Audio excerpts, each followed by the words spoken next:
Bu geceler uzun boldu, sensiz öyüm soğuk boldu. Ellerimde kalan üssüm, yüreğimde yara boldu. Nem için gittin menden, bir söz hem aytmadın. Ben seni karaştım henüz, sen bolsa dolanmadın. Dolan, söyüm dolanmana, yüreğim seni çağır yar. Her demimde seni gözlep, göz iyi yaşlarımdam yar.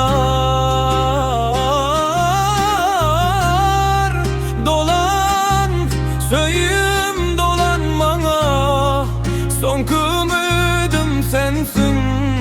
Bu dünyada baktım bolsa, dinlemen sen bolarsın.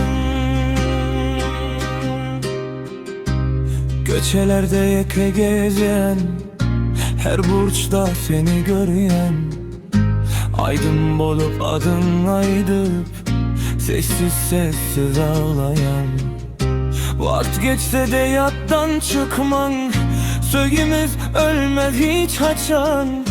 Ben karaşarın ömrüm boyu, ikbalımız yazsa bir gün.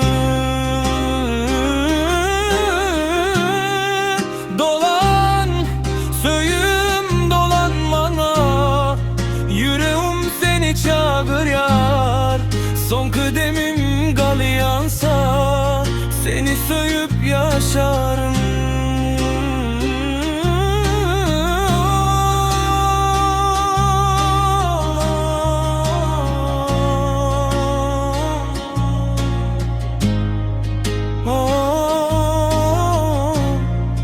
Seni söyüp yaşarım.